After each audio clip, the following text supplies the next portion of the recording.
क्या हुआ? देखो, first question, the preamble of constitution of India set out the aim and aspirations of the people of India. Comment माने India का जो public है उनका एम क्या है, उनका गोल क्या है लाइफ में, इंडिया का प्रीएम्बल वही बताता है। तो इसी को घुमा के क्वेश्चन कैसे पूछा, the true place of preamble in a statute was as to one time the subject of conflicting decisions. In such an opinion still prevailing, discuss citing the case law. तो दो क्वेश्चन पूछे हैं। तो पहले यहां पे बताया प्रीएम्बल है क्या, देखो लिखने का तरीका। पहले बताया प्रीएम्बल क्या है और फिर प्रीएम्बल का सिग्निफिकेंस क्या है, इंपॉर्टेंस क्या है। प्रीएम्बल क्या है? प्रीएम्बल मतलब कॉन्स्टिट्यूशन ऑफ इंडिया जो लिखा गया उसके स्टार्टिंग में जो बात बताया गया कॉन्स्टिट्यूशन ऑफ इंडिया के बारे में। तुम यूं बोल सकते हो प्रीएम्बल का मतलब होता है कोई भी बुक के पहले उसका सिनॉप्सिस दिया रहता है, एक ब्रीफ आइडिया, वही है प्रीएम्बल। तो प्रीएम्बल से briefly objective, purpose and intended to be served by the statute. India का कोई भी लॉ लिखा जाए, स्टैट्यूट माने कोई भी लॉ, उसका ऑब्जेक्टिव और पर्पस क्या होना चाहिए, यही तुम्हारा प्रीएम्बल बताया। ओके मतलब इंडिया में कोई भी लॉ लिखे उसको क्यों लिखा गया, उसका मेन गोल क्या है और उसका क्या सॉल्यूशन मिलेगा उससे, ओके वही तुम्हारा प्रीएम्बल बताया। तो इंडिया में कोई भी लॉ लिखा जाता है प्रीएम्बल का ये दो बात को पकड़ के लिखा जाता है। तो देखो यहां पे बताया, इसीलिए बोला जाता है कि प्रीएम्बल तुम्हारे इंडिया के पब्लिक का एम और एस्पिरेशंस बताता है। ओके तो देखो प्रीएम्बल का मेन पॉइंट ये है, sovereignty, socialist, secular, democratic, Republic, ये 5 बातों को लेकर प्रीएम्बल बना। और उसके अलावा उनमें बोला गया justice, liberty, equality and fraternity. तो प्रीएम्बल का बेस यही, इंडिया में कॉन्स्टिट्यूशन लिखने का बेस यही है और ये बात प्रीएम्बल में लिखा हुआ है। ओके ठीक है, तो इसलिए बोल सकते हैं कि ये इंडिया के पब्लिक का एम और एस्पिरेशन बताता है। तो यहां देखो प्रीएम्बल कॉन्स्टिट्यूशन में सिग्निफिकेंस, वी द पीपल, मतलब प्रीएम्बल लिखा ही गया जनरल पब्लिक के हिसाब से। We the people preamble USA का कॉन्स्टिट्यूशन से लिया गया है। ओके और यूएसए में ये फ्रेज चलता है, वी द पीपल, आई नहीं बोलता वहां पे, वी बोलते हैं। मतलब अकेले का बात नहीं करा, पूरे पब्लिक का बात करा। इसीलिए देखो बोला क्या, the principle government of the people, by the people and for the people. हमारे प्रीएम्बल में यही मेन बात मिलता है कि इंडिया का गवर्नमेंट पब्लिक बनाएगा, पब्लिक ही चलाएगा, पब्लिक के लिए ही काम करेगा। ठीक है, तो पहला बात ये बोला। दूसरा बोला हमारे प्रीएम्बल डेमोक्रेसी का बात करता है, मतलब मेजोरिटी रूल का बात करता है। 18+ लोगों को वोट देने का राइट देता है, चाहे वो कोई भी कास्ट का हो, रिलीजन का हो, कोई भी जेंडर हो, विलेज लेवल पे हो, स्टेट लेवल पे हो, सबको मौका मिलता है। और गवर्नमेंट भी 5 साल के लिए चूज होता है, 5 साल के बाद गवर्नमेंट बदलने का ऑप्शन मिलता है दोबारा। कोरिया वोरिया की तरह नहीं है। ठीक है ना। तो देखो वो जो 5 वर्ड हम तुमको मार्क कराया, उन्हीं को पकड़ के ये लोग लिखा।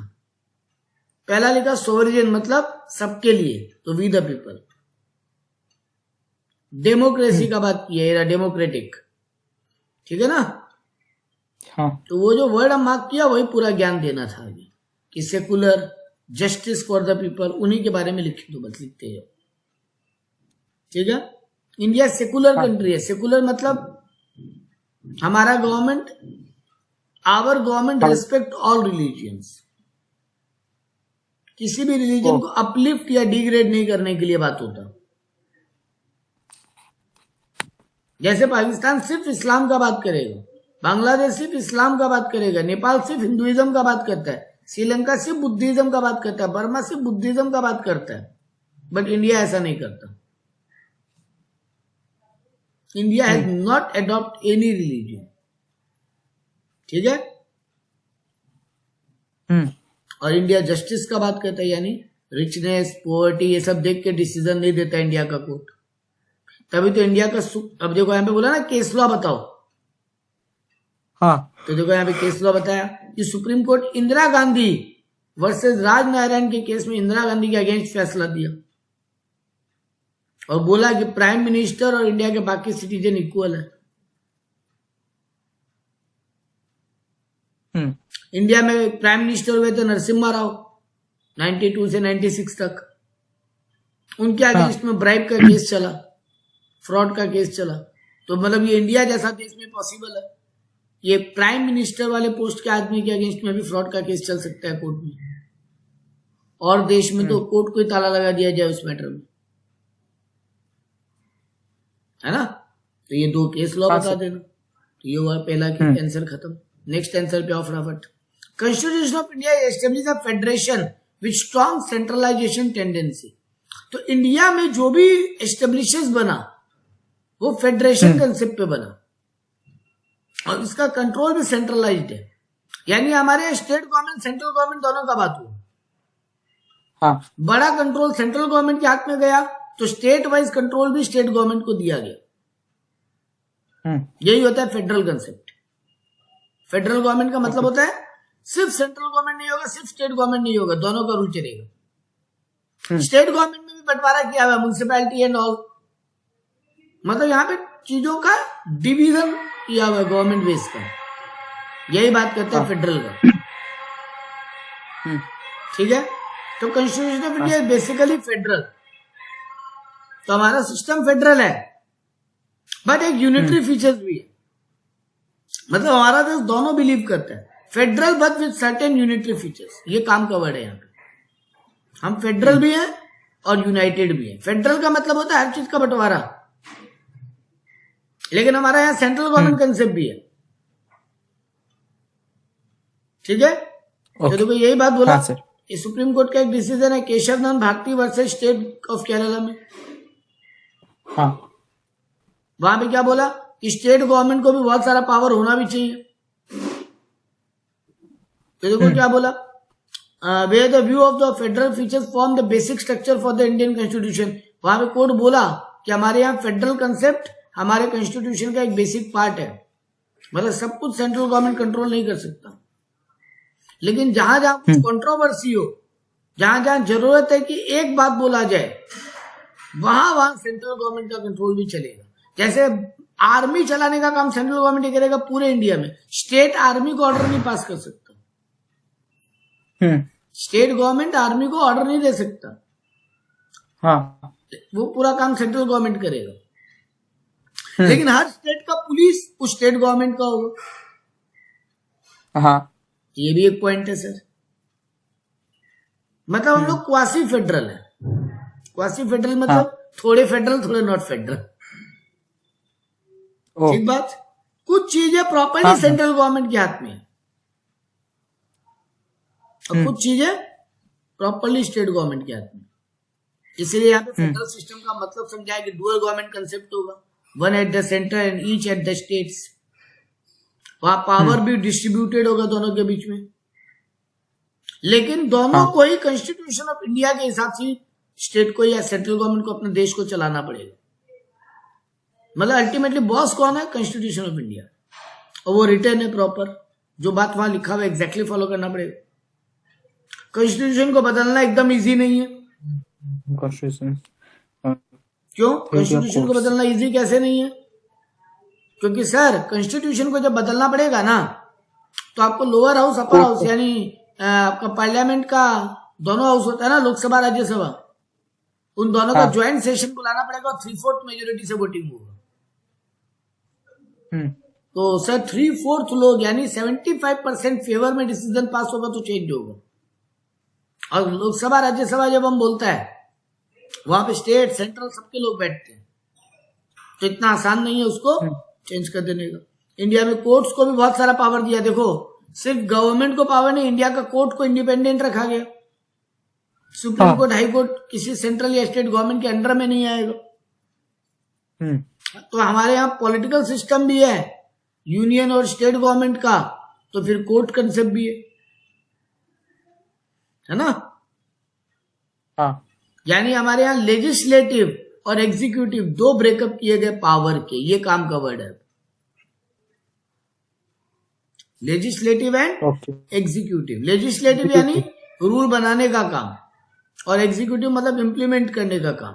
तो रूल बनाने का काम देश में यूनियन और स्टेट गवर्नमेंट करता है, और रूल को इम्प्लीमेंट करने का काम भी यूनियन और स्टेट गवर्नमेंट करता है।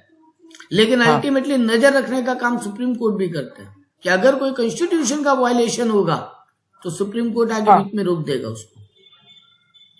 ओके तो हमारा पावर ऐसे बंटवारा किया हुआ है कि रूल बनाने का काम पॉलिटिशियन करे स्टेट लेवल और सेंट्रल लेवल पे, लेकिन उस पर नजर रखने का काम कोर्ट करेगा। तो इससे कोई भी अपना मनमानी नहीं कर पाएगा, न कोर्ट अपना मनमानी कर पाएगा, न सेंट्रल स्टेट गवर्नमेंट। ठीक है, यानी हम लोग प्योरली फेडरल नहीं है, स्ट्रिक्टली फेडरल फॉलो नहीं करते, जरूरत के हिसाब से मॉड्यूलेशन कर रखे। ठीक है ना। हाँ इतने पॉइंट बहुत है, बाकी तो ज्ञान दिया हुआ है। ठीक है, नेक्स्ट आंसर पे है, to what extent does Indian constitution differ from federal system. फिर से रिपीट आ गया, ऑफ अदर कंट्रीज। कितना हम अदर कंट्रीज से अलग है, तो वही पूरा पूरा वापस से आंसर छाप दिया डिट्टो का डिट्टो कि हम लोग फेडरल है बट यूनिटरी भी है। फेडरल का मतलब क्या है, इंडिया में पॉलिटिकल सिस्टम भी है, हेन तेन वही ज्ञान रिपीट दिया। हाँ लेकिन हम लोग बाकी देशों से अलग कैसे हैं, क्योंकि बाकी देशों में इतना बंटवारा नहीं है। अमेरिका वगैरह में प्रेसिडेंट का ही पूरा पावर है बेटा। इंडिया में पूरा ही प्रेसिडेंट का पावर नहीं है, न प्राइम मिनिस्टर का पूरा पावर है, तो हम उनसे ऐसे अलग है। अमेरिका में ना, पाकिस्तान में, अमेरिका में वहां पे सुप्रीम कोर्ट का हर चीज में पावर नहीं चलता, लेकिन इंडिया में चलता है। यानी इंडिया में कोर्ट को भी अच्छा खासा पावर दिया गया नजर रखने के लिए, टू कीप एन आई, है ना। इस तरीके से हम लोग दूसरे देशों से अलग। ठीक, चलो नेक्स्ट क्वेश्चन पे। नेक्स्ट बोला, what do you understand the expression state under the part 3 of the constitution of India. यहाँ स्टेट का मतलब तुम क्या समझते हो, तुमको क्या लगता है, बोलो, ट्राई करो। स्टेट का मतलब हमारा स्टेट मतलब वेस्ट बंगाल, तमिलनाडु, पंजाब, गुजरात, महाराष्ट्र। हाँ नहीं, उसके नहीं, कॉन्स्टिट्यूशन ऑफ इंडिया में कॉन्स्टिट्यूशन के हिसाब से स्टेट का मतलब गवर्नमेंट। अब वो कोई भी हो सकता है, स्टेट और सेंट्रल। यहाँ स्टेट मतलब वो वेस्ट बंगाल तमिलनाडु वाला स्टेट नहीं, यहाँ स्टेट का मतलब ही होता है गवर्नमेंट। समझा। हाँ, अब गवर्नमेंट में तुम बोल दोनों आ गया सर, सेंट्रल और जो हर एक स्टेट पे है। अब बोल उसके अंदर में तमिलनाडु, पंजाब, महाराष्ट्र भी आ गया, वहां का सरकार भी आ गया। सरकार गवर्नमेंट। ठीक है, तो इसीलिए लिखा the term state includes government and parliament, government and legislature of state. तो गवर्नमेंट एंड पार्लियामेंट मतलब ये सेंट्रल गवर्नमेंट और सेंट्रल पार्लियामेंट बोल रहा है, लोकसभा राज्यसभा। समझा। यहाँ गवर्नमेंट जो पहला लिखा है ना ए नंबर में, गवर्नमेंट वर्ड, वो गवर्नमेंट मतलब सेंट्रल गवर्नमेंट है। हाँ। और ये जो पार्लियामेंट लिखा है वो लोकसभा राज्यसभा है। ठीक है, और ये जो सेकंड बी नंबर में गवर्नमेंट लिखा है ना, ये स्टेट गवर्नमेंट। और लेजिस्लेचर मतलब हर स्टेट का भी तो एक पार्लियामेंट होता होगा। पार्लियामेंट वर्ड नहीं है एक्चुअली में, जहां पे ये जो 99 है ये लेजिस्लेचर है। तो हर स्टेट में जहां नेता लोग बैठते हैं उसको लेजिस्लेचर बोलते हैं। स्टेट लेजिस्लेचर वर्ड होता है एक्चुअली में। और जहां पे सेंट्रल गवर्नमेंट के मिनिस्टर लोग बैठते हैं उसको पार्लियामेंट बोलते हैं। मतलब ममता बनर्जी के ही टीएमसी से कोई अगर सेंट्रल गवर्नमेंट का इलेक्शन जीता है तो वो कहां बैठेगा, पार्लियामेंट में। हाँ, और जब बंगाल का इलेक्शन होगा और बंगाल का कोई नेता इलेक्शन जीतेगा बंगाल के लिए, वो कहां बैठेगा, लेजिस्लेशन में। हाँ, ये वर्ड याद करना, लेजिस्लेचर बोलते हैं उसको। 99 क्या है, 99 लेजिस्लेचर है।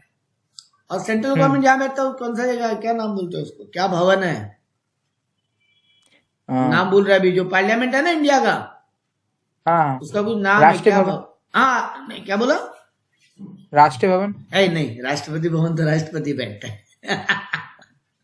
अरे नाम है, ठीक है, जो भी है, पार्लियामेंट का भी एक नाम है। जैसे यहाँ का नवान्नो है ना, हम्म वैसे हर स्टेट का भी। पहले नवान्नो की जगह क्या वर्ड था? Writers building. हम्म याद करो, वो जो तुम्हारा वहां पे है, क्या बोलते हैं, लाल बाजार के पास हाँ सर, राइटर्स बिल्डिंग था ना पहले। तो इंडिया जो वेस्ट बंगाल का लेजिस्लेचर, वो राइटर्स बिल्डिंग नाम से था, अब उसका नाम नवान्नो कर दिया ये लोग।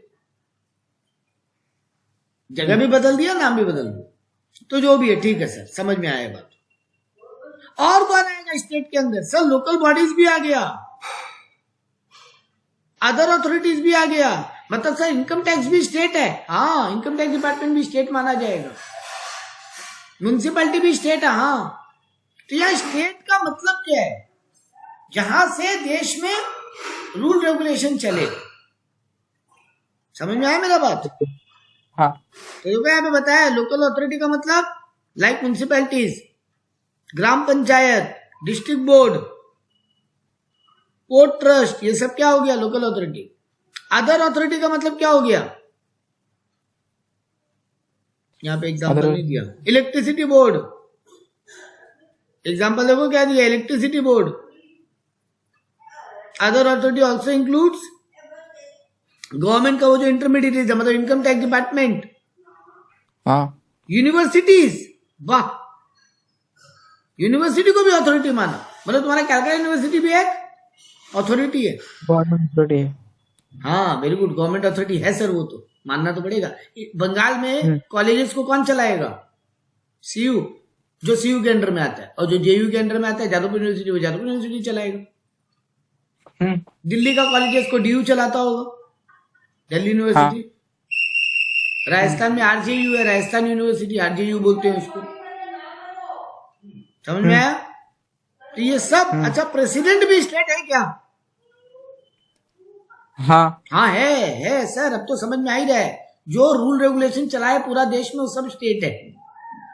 तो देखो डेफिनेशन को कितना सादा लिखा।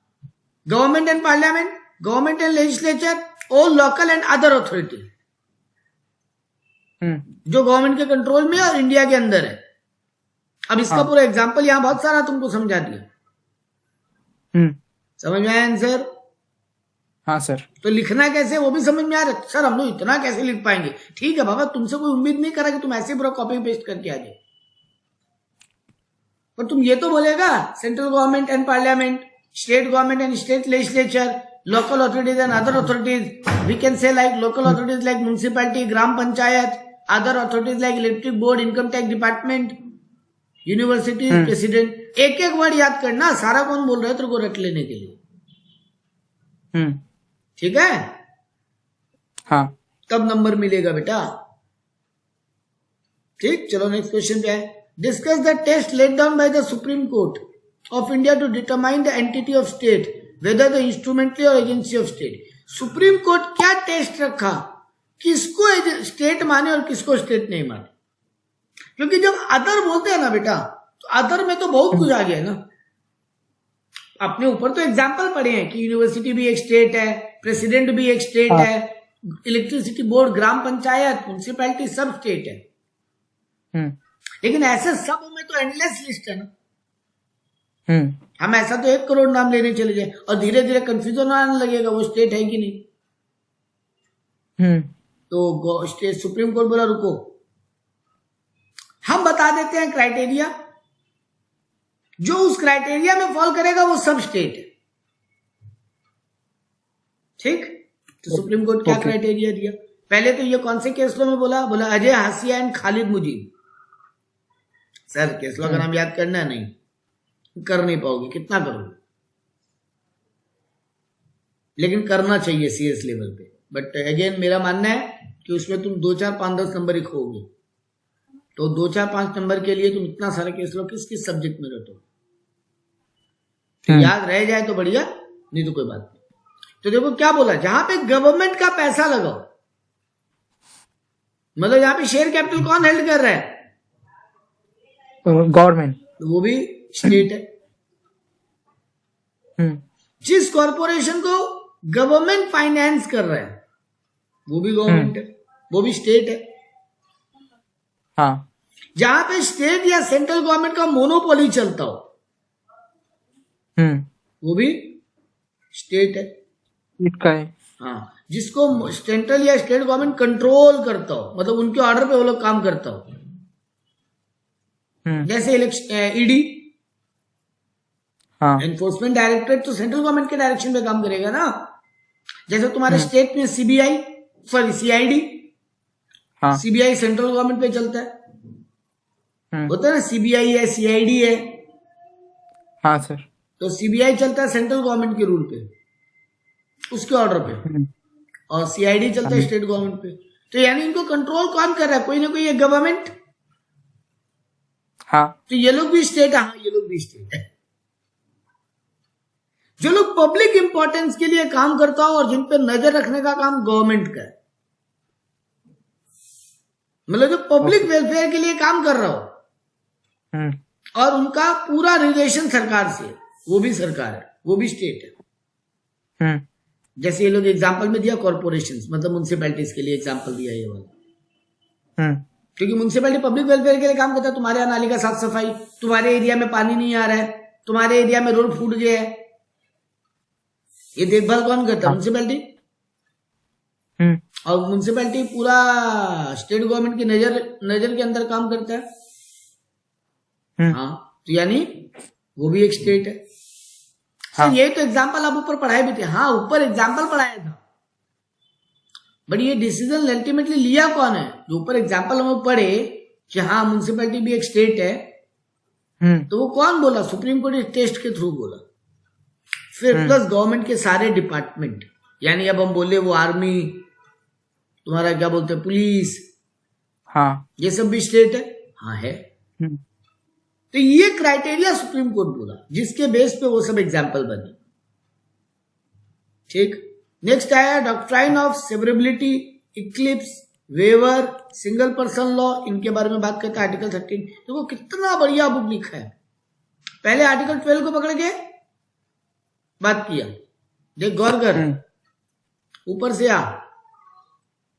स्टार्टिंग में पहले तो ऐसे नॉर्मल ज्ञान दिया कि प्रीएम्बल क्या होता है। तो देखो पहला पेज प्रीएम्बल को पकड़ के चला, 2-3 क्वेश्चन। हाँ। अब बोला स्ट्रक्चर क्या है हमारे कॉन्स्टिट्यूशन का, फेडरल वाला बात। अब बदल के नीचे देख कहां से आया, यहां से देख क्या बोला, स्टेट का डेफिनेशन कौन, आर्टिकल 12। हाँ, तो उससे रिलेटेड क्वेश्चन दे दिया 2-3 तो तुमको, है ना। अब आ गया आर्टिकल 13, जहां पे बोले सेवरेबिलिटी क्या होता है, इक्लिप्स क्या होता है, वेवर क्या होता है, सिंगल पर्सन क्या होता है, इनके बारे में क्वेश्चन आएगा। तो देख कितना बढ़िया से बुक लिखा है। तो देख पहले बोला what do you mean doctrine of waiver of right under the constitution of India. Waiver का मतलब क्या होता है? वेव करने का मतलब क्या होता है? टाटा करना। किसी को हाथ हिला के वेव करते हैं ना, टाटा। हाँ। टाटा करना मतलब उसको छोड़ना, उसको जाने देना। जब तुम्हारे घर से कोई जा रहा होता तब तुम टाटा करता है ना उसको, बाय। मेरी बेटी तेरे को करती है बाय, हाँ। तब तुम जाता है तो वो क्या कर रही है तुमको, मतलब तुमको छोड़ रही है, जाने दे रही है। हाँ। तो वैसे ही तुम अपना कॉन्स्टिट्यूशन में जो तेरे को राइट्स दिया हुआ है, वो राइट्स को क्या वेव कर सकता है? हाँ। नहीं। The straight away answer is no. Indian citizen को राइट वेव करने का परमिशन नहीं है। तो जो तुम्हारा फंडामेंटल राइट्स है, okay, not open to citizen to waive. पहले काम का बात समझ, अब बाकी तो ज्ञान है इसमें। तो देखो बोला the doctrine of waiver of right is based on the premise that a person in his best जज and that he has the liberty to waive the enjoyment of such right are enforced on him by the state. However, the person must have knowledge of his right and law waiver should be voluntary. देखो पहले क्या बोला, state तुमको जो right they रहा है, मतलब government, वो राइट को छोड़ना और नहीं छोड़ने का तुम खुद बेस्ट जज है अपना। तो तुम डिसाइड कर तेरे को छोड़ना है कि नहीं छोड़ना, और ये वॉलेंट्री है। लेकिन कॉन्स्टिट्यूशन जो तुमको फंडामेंटल राइट दिया है, वो छोड़ना तेरे ऑप्शन में नहीं है। तो देख एक एक लाइन में क्या याद करेगा अभी आंसर में कि स्टेट, अब स्टेट का मतलब तुम पढ़ चुके हो ऊपर, हाँ। Central state and authorities and other authorities, central state local authority other authority, 4 word याद कर ले, स्टेट याद होगी। ठीक, ये 4 अगर तेरे को कोई राइट दे रहा है तो तुम छोड़ सकता है। हाँ, तुम अपना हक, तुम बोला हम अपना हक यूज नहीं करना चाहते। जैसे तुमको यूनिवर्सिटी राइट दिया कि तुम उतना परसेंटेज मार्क्स लाया कि तुम हमारे यहाँ एडमिशन ले सकते हैं। तुम एग्जाम फॉर्म भरा था 12 पास करने के, सॉरी एडमिशन फॉर्म भरा था 12 पास करने के बाद कॉलेज का। हाँ, तेरा बहुत सारा लिस्ट में नाम आया होगा। हाँ, तुम सब जगह एडमिशन लिया क्या? नहीं, तुम तो एक कॉलेज में एडमिशन लिया। मतलब बाकी कॉलेज जो तुमको एडमिशन का राइट दिया था तुम छोड़ दिया। हाँ, तो वहां तुम वेव कर पाया। हाँ, लेकिन जो तुमको कॉन्स्टिट्यूशन जो फंडामेंटल राइट दे रहा है, पढ़े ना आपने, आगे पढ़ेंगे भी और पहले पढ़े भी हैं कि फंडामेंटल राइट्स क्या होता है एक आदमी का। वो right to equality, right to education, right to freedom, 6 right पढ़ते हैं ना आपने। हाँ सर। वो राइट्स तुम नहीं छोड़ सकता। मतलब स्टेट्स के राइट्स को छोड़ सकता है, तेरा इच्छा है, वॉलेंट्री है, लेकिन क्या बोलते हैं इसको, कॉन्स्टिट्यूशन ऑफ इंडिया का जो फंडामेंटल राइट्स है उसको नहीं छोड़ सकता। ठीक। हाँ, नेक्स्ट बोला डॉक्ट्राइन ऑफ इक्लिप्स क्या होता है। तो डॉक्ट्राइन ऑफ इक्लिप्स ये बोलना चाहते हैं कि अगर 2 बातों में कंफ्लिक्ट आ रहा हो, पुराना लॉ नया लॉ में कंफ्लिक्ट आ रहा हो, तो नया वाला लॉ फॉलो करना है। गवर्नमेंट अगर कुछ टाइम के लिए कोई बात एप्लीकेबल की है, इक्लिप्स क्या होता है? वो ग्रहण लगता है ना, ग्रहण। हाँ, तो सूर्य चंद्रमा को ढक लेते हैं, या चंद्रमा सूर्य को ढक लेते हैं, जिसको बोलते हैं ना सोलर इक्लिप्स, लूनर इक्लिप्स। हम लोग तो हिंदी में बोलते हैं चंद्र ग्रहण और सूर्य ग्रहण। तुम लोग क्या बोलते हैं, तुम बता पाएगा? हाँ, तुम लोग भी ग्रहण ही बोलते हैं क्या? ওটাই বলি আমরা। मतलब बंगला में भी ग्रहण ही है ना। हाँ हाँ, तब ठीक है। तो मतलब मीनिंग समझ गया ना जो हम बताना चाहते हैं। अब हम तेरे को वो सब नहीं पढ़ा सकता, हमको खुद को आइडिया नहीं है उतना। हाँ, तो मेरा पॉइंट समझ गया कि मान ले ये चंद्रमा, ये सूर्य है, चंद्रमा इसको इतना कवर कर लिया, इतना सूर्य छुप गया ना। मतलब बोलना ये चाहता था कि ये पुराना लॉ है, ये नया लॉ है, या एक लॉ है जो कुछ टाइम के लिए एप्लीकेबल हुआ है खाली। एग्जाम्पल भी देगा। अगर ये नया वाला लॉ पुराने वाले लॉ को जितना पार्ट को कवर कर ले रहे, हाँ, उतना पार्ट एप्लीकेबल नहीं होगा फिर, और जितना पार्ट खुला हुआ है उतना एप्लीकेबल होगा। ओके। और अगर मान ले नया लॉ पुराने लॉ को पूरा ही कवर कर लेता है, तो जितना दिन कवर रहेगा उतना देर के लिए एप्लीकेबल नहीं होगा। जैसे इसका बेस्ट एग्जांपल दे, जब है ना ये 15 अगस्त 26 जनवरी आता है, हाँ, तो अपने वो रेड रोड वाला एरिया है ना, जहां पे वो आर्मी वाला एरिया है पूरा, नया ब्रिज से जब उतरते हैं, हाँ सर, तो वहां पे कुछ टाइम के लिए जाना मना कर दिया जाता है। वो एकदम परेड के कुछ दिन पहले, हाँ, बैन लग जाता है कि यहाँ पे भी अलाउड नहीं होगा आना। वो क्या जिंदगी भर के लिए बैन है क्या? नहीं, कुछ घंटों के लिए या कुछ दिन, एक दिन कुछ के लिए, दिन के लिए मान लेते एक बार। मान ले 15 अगस्त आने के 5 दिन पहले से वहां जाने पे रोक लगा दिया। अब जिस दिन 15 अगस्त का जब तक परेड नहीं हो जाए तब तक आम पब्लिक वहां पे घूमने नहीं जाएगा ऐसे, ताकि वहां पे सिक्योरिटी रहे, वरना कोई बम बम लगा के आ गया घूमते फिरते, दिक्कत हो जाएगा ना। तो सेफ्टी मेजर्स के लिए कुछ दिन के लिए बैन लगाया, तो कुछ दिन ना। तो तेरा फंडामेंटल राइट है कि तुम इंडिया में कहीं भी आ जा सकते हैं, हाँ, लेकिन कुछ दिन के लिए वहां नहीं जा सकता। तो तुम इस बात पे लड़ सकते हैं क्या? नहीं, मेरा तो फंडामेंटल राइट है, हमको कैसे रोक देगा जाने से? कौन होता है सरकार रोकने वाला? नहीं सर, उतना दिन के लिए वो लॉ प्रिवेल हो जाएगा, और जैसे ही वो दिन पूरा होगा फिर से पुराना लॉ एक्टिव हो जाएगा, मतलब ग्रहण हट जाएगा। तो जब ग्रहण लगता है तब सूर्य दिखना बंद हो जाता है, तो उतना दिन के लिए मान लो कि सूरज नहीं है तो सही, एक्चुअली में पीछे छुपा हुआ है। सिमिलरली हाँ। जितना दिन के लिए नया लॉ एप्लीकेबल हो, मान लो पुराना लॉ छुप गया है। छुप गए तो उतना दिन के लिए पुराना लॉ फॉलो मत करो। ठीक है, हाँ सर। तो यहाँ पे यही बात समझने को था। तो यहाँ पे क्या बोला, आर्टिकल 13 क्या बोलता है पहले वो समझो और फिर उसका एक्सेप्शन पढ़ेंगे। आर्टिकल 13 बोलता है, कॉन्स्टिट्यूशन ऑफ इंडिया क्या बोलता है, existing law that are inconsistent with the fundamental rights are void. जो भी लॉ फंडामेंटल राइट से टकरा रहा है वो लॉ इनवैलिड हो जाएगा, फंडामेंटल राइट इनवैलिड नहीं हो सकता जब तक वो इनकंसिस्टेंट है। अब तुम बोलेगा सर अमिताभ उल्टा पड़ा है कि उस एरिया में जाना मेरा फंडामेंटल राइट है बट गवर्नमेंट बैन लगा दिया तो हम नहीं जा सकते। हाँ। वही तो एक्सेप्शन पड़ेंगे। ओके। पर बेसिक लॉ क्या बोलता है पहले वो समझो। बेसिक लॉ बोलता है कोई भी रूल, कोई भी लॉ फंडामेंटल राइट्स को नहीं रोक सकता। बेसिक कंसेप्ट ये है। हम लोग पहले जनरल बात पढ़ते हैं ना, फिर एक्सेप्शन पढ़ते हैं। तुम पहले लॉ ऑफ डिमांड पढ़ता है जब इकोनॉमिक्स पढ़ता है कि प्राइस बढ़ेगा तो डिमांड गिरेगा, प्राइस गिरेगा तो डिमांड बढ़ेगा। उसके बाद उसका एक्सेप्शन पढ़ता है ना कि अच्छा इस केस में लॉ काम नहीं करेगा।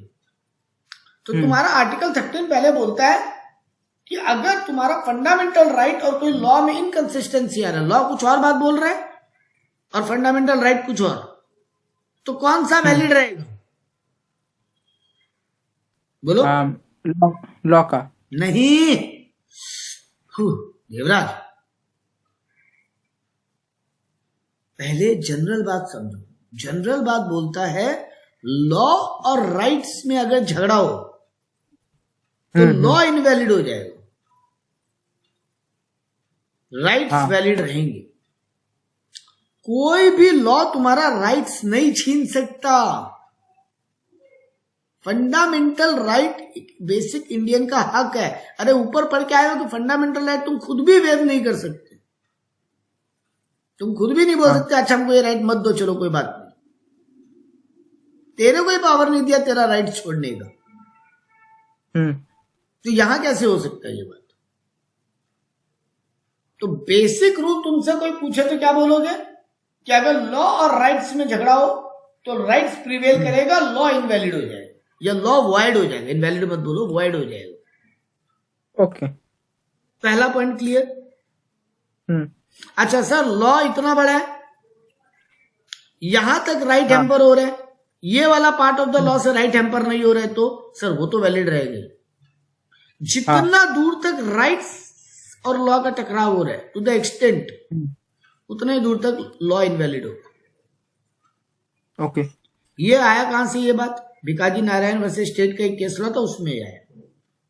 तो यहाँ पे देखो क्या लिखा है, existing law inconsistent with the fundamental right becomes inoperative from the date of commencement of the constitution, is not dead all together. वो राइट, अच्छा वो रूल मर नहीं गए, मतलब वो रूल हमेशा के लिए खत्म नहीं हो गया, तब तक इनवैलिड रहेगा जब तक वो टकरा रहा है।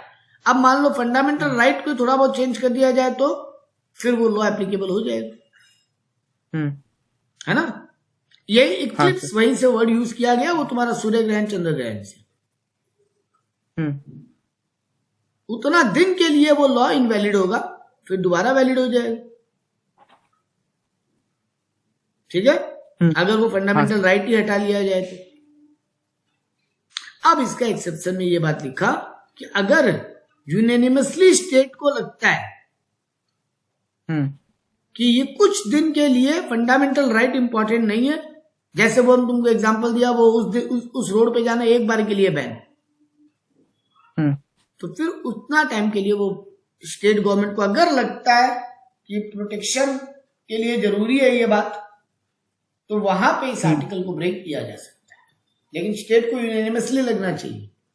मतलब अगेन वही, कुछ पार्टी बोल रहा है, कुछ पार्टी नहीं बोल रहा है। जो अभी जो रूलिंग पार्टी है वो बोल रहा है कि नहीं लॉ एप्लीकेबल करेंगे, और ऑपोजिशन पार्टी बोल रहा है नहीं, तब फिर झगड़ा होगा। तब नहीं, यूनानिमसली बोला, मतलब सबको को लग रहा है हाँ। जैसे अभी वो अब जब 15 अगस्त 26 जनवरी आएगा तो सारे पार्टी मानता है कि हाँ उस एरिया में कुछ दिन के लिए रिस्ट्रिक्शंस होना चाहिए। तुमको ऐसे थोड़ी बोलते एकदम नहीं जा सकते, घूम के चले जाओ, है ना। तो ये होता है। हाँ जैसे अभी तुमको एग्जांपल देते हैं, आज तुम्हारे देश के प्राइम मिनिस्टर है ना, वो कुछ कारण से पंजाब जा रहे हैं, तो जिस एरिया से वो जा रहे हैं उस एरिया को नो फ्लाइंग जोन डिक्लेयर किया गया। मतलब जब तक वो उस एरिया में रहेंगे उस एरिया के ऊपर से प्लेन नहीं जा सकता। तो हिसाब से देखा जाए तो फिर जो कोई भी बोल सकता है ये तो हमारा फंडामेंटल राइट है, हम इंडिया में कहीं भी उड़ के जाएं, लेकिन ठीक है ना, क्योंकि एक रिस्क है ना कि सर वहां से कोई आतंकवादी प्लेन लेके निकला और बम पटक दिया तो खतरा तो बना ही रहता है ना दुनिया में। तो ये तो ठीक है। तो देखो यहाँ पर तुम्हारा फंडामेंटल, देखो बेसिक लॉ क्या बोला आर्टिकल 13 कि फंडामेंटल राइट और लॉ में झगड़ा हो तो लॉ माना जाएगा, लेकिन अगर स्टेट को यूनानिमसली लगता है कि एक बार के लिए वो लॉ को एप्लीकेबल करना जरूरी है, हमेशा के लिए नहीं, कुछ टाइम के लिए, तो फिर ठीक है। ठीक बात। ओके। हाँ नेक्स्ट है doctrine of severability. Law inconsistent with derogation of the fundamental right. बोल रहा हूं all law in force of territory of India immediately before the commencement of constitution. India में कॉन्स्टिट्यूशन कब बना था? 1956, सॉरी 1950, 1950। क्या बोल रहे हैं, हम भी बोल रहे हैं, तुम भी हाँ बोल रहे हो। 26 जनवरी 1950। तो अगर कोई लॉ उसके पहले से बना हुआ था तो कॉन्स्टिट्यूशन तो 26 जनवरी से एप्लीकेबल हुआ। हाँ हम लोग रिपब्लिक डे मनाते हैं ना 26 जनवरी को। रिपब्लिक डे का मतलब यही है कि तुम्हारा कॉन्स्टिट्यूशन यानी संविधान पास हुआ था, एप्लीकेबल हुआ था। हाँ सर। ठीक है। तो अगर उसके पहले का कोई लॉ है तो क्या होगा? क्या बोला है देखो, all law in force of territory of India immediately before the commencement of the constitution. और अब अगर वो लॉ इनकंसिस्टेंट हो रहा है तो वो लॉ तुरंत हट जाएगा। मतलब एक सीधा बात एकदम क्लियर कट बोल रहा है स्टार्टिंग से, फंडामेंटल राइट्स कभी भी ब्रीच नहीं हो सकते, है ना। सारा चीज घुमा फिरा के एक जगह नहीं ला रहा है कि एज ए इंडियन सिटीजन तुम्हारा फंडामेंटल राइट कोई नहीं तोड़ सकता। तो पुराना लॉ अगर कोई था और कॉन्स्टिट्यूशन बनने के बाद वो पुराना लॉ अगेंस्ट कॉन्स्टिट्यूशन जा रहा है तो सर वो पुराना लॉ डिलीट। हाँ सीवियर हो जाएगा, मतलब बंद हो जाएगा, हट जाएगा। सेवरेबिलिटी का मतलब वही होता है हटा देना। और सेकंड बात क्या लिखा, कोई भी स्टेट ऐसा कोई लॉ नहीं बना सकता जो कॉन्स्टिट्यूशन के अगेंस्ट हो। मतलब दोनों बात बोला, नया कोई लॉ ऐसा बन नहीं सकता जो अगेंस्ट फंडामेंटल राइट हो, और पुराना कोई लॉ जो फंडामेंटल राइट या कॉन्स्टिट्यूशन से उल्टा बात कर रहा है वो डिलीट हो जाएगा। यही बात आर्टिकल 13 बोला बार बार। ठीक है। कोर्ट, अगर कोर्ट में ऐसा कोई मैटर गया और कोर्ट को लगा कि ये लॉ फंडामेंटल राइट को तोड़ रहा है, तुरंत उस लॉ को इनवैलिड कर देगा और फंडामेंटल राइट को एप्लीकेबल कर देगा। ये बात कौन बोला? Law of severability. हाँ ठीक है। हाँ अब एक बार पढ़ लेना आंसर्स को। ठीक है। अब एक केस लॉ दिया, a state in the Union of India made provision for district wise distribution of seat in state medical college on the basis of population of a district to the population of the state। एक government है वो district wise medical college का seat का बंटवारा किया है। मान लो बंगाल में कितना डिस्ट्रिक्ट है, याद नहीं है मेरे को, शायद 400 ना 500 कुछ डिस्ट्रिक्ट है, जो भी है। मान लो अपने हावड़ा डिस्ट्रिक्ट है एक, है ना।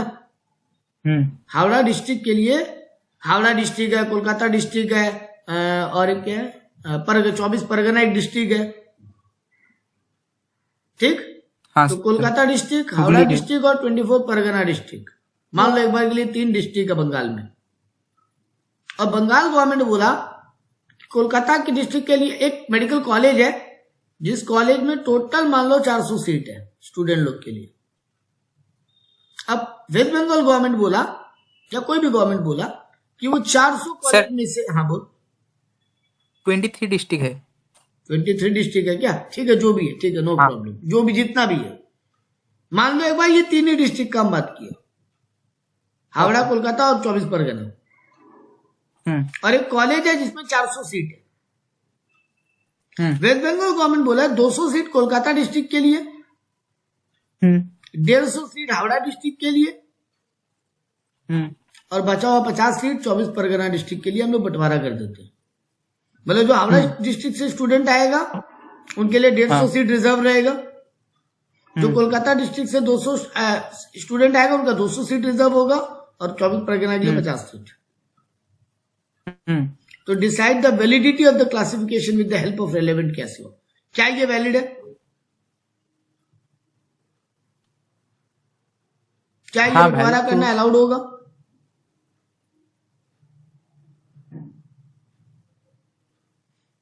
मतलब क्योंकि कोलकाता में ज्यादा पॉपुलेशन है तो ज्यादा सीट, हावड़ा में थोड़ा कम है, 24 परगना में और कम पॉपुलेशन है तो और कम सीट। मतलब पॉपुलेशन वाइज वो डिस्ट्रिक्ट वाइज सीट का बंटवारा करती है। हाँ, पॉपुलेशन वाइज ठीक है, नहीं, गलत है। इंडिया में रिजर्वेशन सिर्फ ओबीसी, एसटी वो सब बेसिस पे हो सकता है, हाँ, और कोई बेसिस पे इंडिया में डिस्ट्रीब्यूशन नहीं हो सकता। अच्छा, तब तो सेंट्रल गवर्नमेंट एक चीज चाहता ही है, जो कि हम तो मानता भी है, सपोर्ट भी करता है हम तो उसको, कि अमीर गरीब वाइज रिजर्वेशन कंसेप्ट ले आना चाहिए। बात तो ठीक ही लगता है। अमीरों को क्यों रिजर्वेशन का दरकार है? हाँ, अगर कोई एसटी ओबीसी को बिलोंग भी करता है लेकिन उसके पास बहुत पैसा है पढ़ने के लिए, तो वाई ही और शी नीड रिजर्वेशन? उसके पास तो फिर फैसिलिटी है ना पढ़ने के लिए। ये रिजर्वेशन कंसेप्ट क्यों आया था? क्योंकि वो बैकवर्ड क्लास लोगों को स्ट्रीट लाइट के नीचे बैठ के पढ़ना पड़ रहा है, पढ़ने का ऑप्शन नहीं मिल रहा है, ट्यूशंस नहीं मिल रहा है, इसीलिए उनको रिजर्वेशन दिया गया। लॉजिक? हाँ सर। लेकिन अब मान लो एक एसटी कैटेगरी का ही बंदा है, लेकिन उसके घर में बहुत पैसा है, उसके घर में कोई मेंबर है जो लाखों रुपया कमाता है, तो उसको तो है ना फैसिलिटी एसी रूम में बैठ के पढ़ने का भी, अच्छा लाइट जला के पढ़ने का भी। अब उसको रिजर्वेशन क्या चाहिए? वो पढ़ के मेरिट पे आए। लेकिन हमारे यहाँ का सिस्टम बना हुआ है वैसे ही। अब इस पे लेके कोई बात करे तो मार काट लड़ाई मच जाता है, इसलिए कोई भी पॉलिटिकल पार्टी इस पे बात भी करने से डरता है। इनफैक्ट और उसको बढ़ावा दे रहे हैं ताकि वो वोट का बंटवारा हो। और ये बात वो बैकवर्ड लोग समझते हैं, पर उनके नेता नौटंकी मचा के रखते हैं। वो नेता लोगों को भड़का के सड़क पे ले आते। अब एक बिहार में एक एसटी कैटेगरी का फैमिली है, तो कुछ सुन के हंसी आएगा। उसका पापा आईएएस पोस्ट पे है, बैकवर्ड कैटेगरी से उसको रिजर्वेशन मिल गया, वो आईएएस बना। उसकी मम्मी भी सरकारी नौकरी पाई बैकवर्ड कैटेगरी के कारण, और भाई भी। तो घर में 3-3 मेंबर गवर्नमेंट पोस्ट पे है। मतलब उनके लाइफ में अब कोई प्रॉब्लम नहीं होना चाहिए। वो बैकवर्डनेस से बाहर आ चुके मतलब। लेकिन नहीं, अब उनके घर में एक बेटी है, वो भी एग्जाम दी, उसको भी एसटी कैटेगरी में रिजर्वेशन मिला। तो ये तो गलत ही है ना। बट अब इस पे कोई डिबेट करे तो इंडिया में मारकाट, आग लगाना, वो सब मच जाता है। तो बट यहां पे क्या बोला? नहीं कर सकता। इंडिया में रिजर्वेशन, सीट रिजर्वेशन वो होने का एक ही बेस है। वो क्या है? एसटी, एससी, ओबीसी, वो सब कास्ट वाइज। ये वाला बंटवारा अलाउड नहीं। जबकि तेरे को ठीक लगा था कि लॉजिकली तो ठीक ही किया था सर, तुम अपना लॉजिक पे अंतर किया था। अपना लॉजिक राइट था। हो गया था ना, क्या बताए। नहीं, तेरा लॉजिक राइट था कि सर जिस एरिया में ज्यादा पॉपुलेशन है वहां पे ज्यादा स्टूडेंट भी तो होगा ना, तो ज्यादा स्टूडेंट होगा तो वहां के लोगों को ज्यादा सीट देने में क्या प्रॉब्लम है? ठीक है। लेकिन हमारे यहाँ बोलता है कि नहीं, आप एरिया वाइज रिजर्वेशन नहीं कर सकते। फिर नहीं तो क्या होगा पता है? इसका नेगेटिव पॉइंट भी है देवराज। मतलब ठीक है, हम लोग डिबेट हर एंगल से कर सकते हैं, पर इसका एक नेगेटिव पॉइंट भी है बेटा। अगर ये करेगा तो जिस जगह पर ज्यादा सीट दिया तो उस जगह का पॉपुलेशन और बढ़ जाएगा। वो बात भी नहीं है, एक और भी बात है। फिर होगा क्या पता है? बिहार गवर्नमेंट बोलेगा सिर्फ बिहारी को जॉब देंगे, बंगाल गवर्नमेंट बोलेगा सिर्फ बंगाली को जॉब देंगे, महाराष्ट्र गवर्नमेंट बोलेगा सिर्फ महाराष्ट्रन को जॉब देंगे जो वहां पे रहते हैं। तो ये भी एक प्रॉब्लमेटिक बात आ जाएगा धीरे धीरे लॉन्ग टर्म में, जो हो ही रहा है ना। महाराष्ट्र में नहीं होता वो मराठा को लेकर लड़ाई, बाहर का लोगों को बहुत निकालो, बिहारियों को निकालो सबसे यहाँ से, बिहारी लोग आके यहाँ पे ऑक्युपाई कर रहे हैं। सबसे ज्यादा तमिलनाडु में होता है सर, हाँ, तमिलनाडु में। तमिलनाडु में भयानक होता है कि आप तमिल नहीं बोल सकते तो यहाँ से निकलो। कन्नड़ में होता है, कन्नड़ नहीं बोल सकते तो सर यहाँ से निकलो। खाने के पीने के दुकान में अब अगर सामान लेने जाओ, जो चावल 50 रुपए में उस नॉर्मल लोगों को, इलाके के लोगों को दे रहा है, वो चावल भर के 110 रुपए हो जा रहा है। ये रियल केस है। हमारे एक अंकल है, वो काम करने जाता है उधर। वो बोल रहा है कि पहले हफ्ते में नया गया था तो चावल मांगा, बोले 110, और उसको पहले वाले पास में जो लोग है वो 50 में ले जा रहा है। ऐसा हो रहा है उधर। वही वही हो रहा है। महाराष्ट्र में भी इसको लेके बहुत लड़ाई है कि मराठी लोग के अलावा किसी और को जॉब मत दो, निकालो बिहारी लोग को। बिहारी लोग आके यहाँ पे जॉब ऑक्युपाई कर रहे हैं, क्योंकि बिहार का लोग तो बिहार छोड़ के सब जगह जाता है। अपने यहाँ तो अभी भी कम है, बंगाली लोग फिर भी बंगाल छोड़ के कम जाएगा। बिहार, उड़ीसा, इनका लोग, क्योंकि वहां पे उतना जॉब अपॉर्चुनिटी नहीं है, तो वहां पे लेके उसको झगड़ा हो रहा है। मतलब इंडिया में इंडियन को बोला जा रहा है कि बाहरी है, फॉरेनर्स को तो बोले तो समझ में भी आए। इंडिया में इंडियंस को ही बोला जा रहा है कि आप बाहर के लोग हैं, निकलो यहाँ से। मतलब नौटंकी का हाथ है और कुछ नहीं। तो जो भी है, फिर ये प्रॉब्लम ज्यादा बढ़ जाएगा ना, फिर हर स्टेट गवर्नमेंट ये करने लगेगा ना वोट बैंक के लिए। ममता बनर्जी बोलेगी हम सिर्फ बंगालियों को जॉब देंगे बंगाल में, क्योंकि उसको बंगाल में पता बंगाली लोग ज्यादा है, तो हम बंगाली के फेवर में बात करेंगे तो हमको ज्यादा वोट मिलेगा। महाराष्ट्र बोलेगा मराठा के लिए लड़ेंगे हम, तो फिर पंजाब वाला बोलेगा सिर्फ पंजाबियों के लिए लड़ेंगे हम, तो मतलब ये तो एंडलेस नौटंकी चालू हो जाएगा। तो ये अलाउड नहीं है। ये हो गया हमारा 3 प्रोविजन पढ़ना। अब आया राइट टू इक्वालिटी, आर्टिकल 14। तो what is the scope of article 14 of the constitution of India? To what extent correct to say that article 14 forbids class legislation but does not forbid classification? बहुत सुंदर question दिए। Class legislation मतलब class wise बंटवारा। बोलता article 14 class wise बंटवारा रोकता है, लेकिन क्लासिफिकेशन को मना नहीं करता। ओके। तो पहले आर्टिकल 14 बोलता क्या है? State shall not deny any person equality before the law or equal protection of the law within the territory of India. कोई भी स्टेट, मतलब कोई भी गवर्नमेंट, अब तो स्टेट का मतलब तो याद हो गया sir, central, state, local authority, other authority.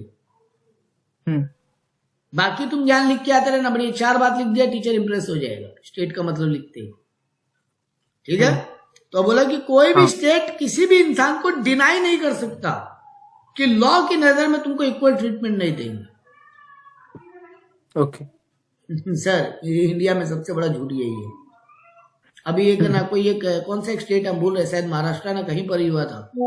मतलब एक अमीर आदमी गाड़ी से, एक अमीर घर का बच्चा जो 14 या 15 या 16 ईयर्स का था, मतलब ड्राइविंग लाइसेंस नहीं था, नेता का बेटा था, पुणे का, हाँ पुणे का फॉर्स वाला केस।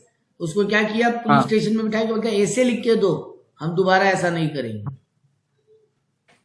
बोलो बचपन में पनिशमेंट नहीं देता था teacher, right 100 times I will do my homework regularly.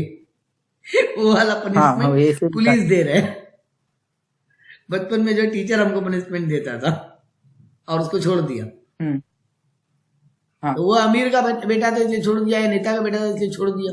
और यही एक गरीब आदमी किसी का साइकिल भी ठोक दे, उसको पीट पीट के मार देगा पुलिस वाला लोग। तो इक्वल प्रोटेक्शन है कहाँ? लेकिन यहाँ लॉ का मतलब कोर्ट बोलना चाहता है एक्चुअली। ओके। यहाँ पे स्टेट बोला, बट कोर्ट इसको ठीक ठाक फॉलो करता है, स्टेट कोई फॉलो नहीं करता है। बट लॉ, हमारा कॉन्स्टिट्यूशन में लिखा हुआ है कि इक्वालिटी, तो equality before the law is declaration of equality to all person within the territory of India, implying the absence of any specific privilege in favour of an individual. किसी को special privilege नहीं मिलेगा law की नजर में, सबको equal treatment मिलेगा law की नजर में। ये बोलता है आर्टिकल 14, ठीक है। लेकिन ये हुआ कि कोई वे में क्लास वाइज बंटवारा नहीं होगा। हाँ, यही बोलना चाहता था कि क्लास वाइज इस वर्ड क्या था यहाँ पे, उसे क्लास क्लासिक लेजिस्लेशन नहीं होगा, क्लास लेजिस्लेशन हाँ। नहीं होगा। हम्म यहाँ पे बोला सुप्रीम कोर्ट ऑफ इंडिया क्या बोलता है, equal protection means equal protection under equal circumstances भी। State can make reasonable classification for purpose of legislation. State को यह पावर दिया कि थोड़ा बहुत क्लासिफिकेशन कर सकते हो। Hmm presumption of reasonableness in favour of legislation, जब रीजनेबल वो क्लासिफिकेशन करेगा तो ये बात को ध्यान में रख के करेगा कि इससे किसी का नुकसान नहीं हो रहा है। ओके और तुमको प्रूव करना पड़ेगा, अगर तुमको लग रहा है कि नहीं ये क्लासिफिकेशन गलत किया है स्टेट, तो तुमको कोर्ट में चैलेंज करके उसको प्रूव करना पड़ेगा। ओके तो लेजिस्लेटिव क्लासिफिकेशन क्या बोला, a right conferred on person that shall not be denied equal protection to the law does not mean that the protection of the same law for all. देखो अभी क्या बोल रहे हैं, सबको लॉ में इक्वल प्रोटेक्शन मिलेगा, इसका मतलब ये नहीं है कि कानून सबके लिए बराबर है। क्या बोलना चाहता है सर इससे? सर रिपीट कीजिए एक बार, समझ देखो नहीं क्या आया। बोल रहे हैं, अ right conferred on person that shall not be denied equal protection. Protection सबको इक्वल मिलेगा, बट इसका मतलब ये नहीं है कि कानून सबके लिए एक ही बात करेगा। ओके अब अजीब बात लगेगा सुनने में, लेकिन एक एग्जांपल में बहुत क्लैरिटी आएगा। हम देवराज को जानबूझ के मारा हाँ तो मेरे को कानून सजा देगा, हाँ बट मेरा सेल्फ प्रोटेक्शन में देवराज का मर्डर हो गया। देवराज मेरे पे अटैक किया, हम अपने आप को बचाने गए, चक्कू सामने किया और देवराज को लग गया हो, हाँ तो फिर मेरे को लॉ जेल में डाल सकते हैं पर फांसी नहीं देगी। और हम जानबूझ के गोली मारा तो हमको फांसी देगा। तो देख यहां पर दोनों इंसान को सेम सजा नहीं दे रहा लॉ।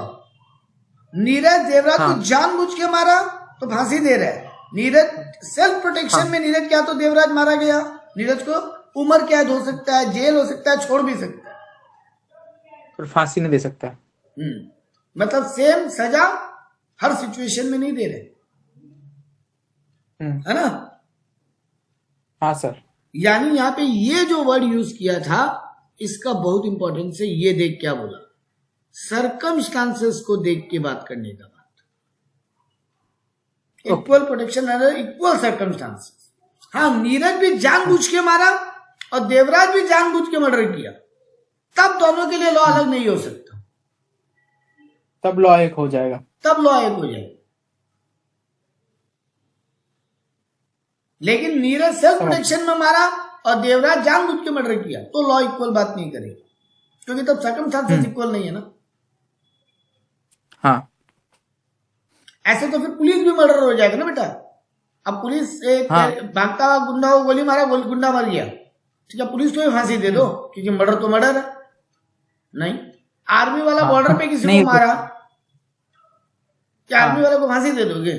नहीं, मर्डर तो फिर भी मर्डर है। नहीं सर, मर्डर मर्डर नहीं है, मर्डर सिचुएशन के हिसाब से देखना पड़ेगा। हाँ तो ये बात ठीक बोला कि अगर दोनों आदमी पे सेम सर्कमस्टांसेस है तब अलग सजा नहीं हो सकता सर, तब इक्वल ट्रीटमेंट हो। यही बात यहां पे बोला। लॉ ये गारंटी देता है कि सबको इक्वल प्रोटेक्शन मिले, ठीक है। लेकिन अब यहां पे भी एक मजेदार एग्जांपल लेना, नीरज को जान का खतरा, नीरज पुलिस से प्रोटेक्शन मांगने गया, नीरज के साथ पुलिस एक हवलदार रख दिया। राहुल गांधी को जान का खतरा है, पीएम मोदी को जान का खतरा है, क्या उनके साथ एक हवलदार दे देगा? बस एक हवलदार लेके घूमो, वहां जेट प्लस सिक्योरिटी दे रहे, वहां जेट प्लस सिक्योरिटी दे रहे, अलग अलग टाइप का, वाई प्लस जेट प्लस, पता नहीं क्या क्या कैटेगरी है। तो यहां पर देखा जाए तो इक्वल प्रोटेक्शन नहीं मिला।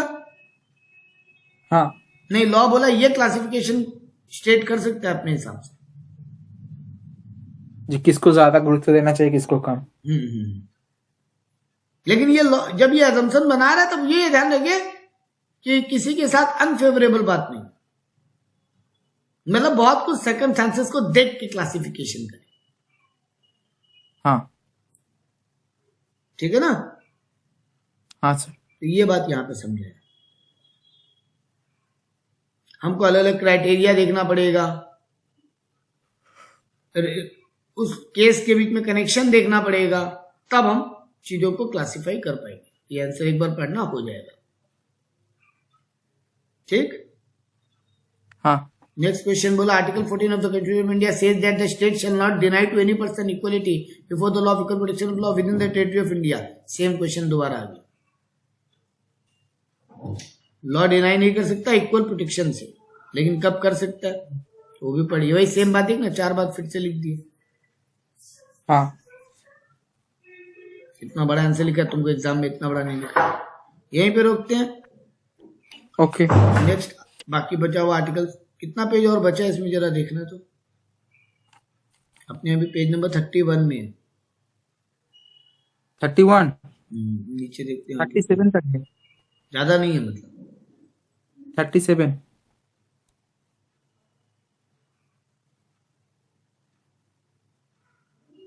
2.22 नहीं। अच्छा तुम वैसे बोलो। और भी है? तुम वैसे बोला। 2.37। नहीं रुक जाओ। हाँ सर। 2.37 पे है ना। हम हाँ। पीडीएफ पेज नंबर 31 बोला था। रुक जा। ओह। 2.37 बोल रहा है ना। अपने अभी खड़े हैं। इक्वल ट्रीटमेंट वाला तो हो गया। आर्टिकल 15 से चालू करना था ना काम में। सर क्वेश्चन है 52। हम 11 हम लोग खत्म अभी किया। पेज नंबर है 10 पे। 2.10 पे। हाँ 2.10 पे। हाँ ठीक है, कोई नहीं। एक क्लास और लेंगे और उसको निपटा देंगे। ओके। तो ट्राई करेंगे एक और क्लास ले और इसको खत्म करना। तो ऐसे कर करके इंपॉर्टेंट यूनिट्स का पहले क्वेश्चन आंसर डिस्कस करें।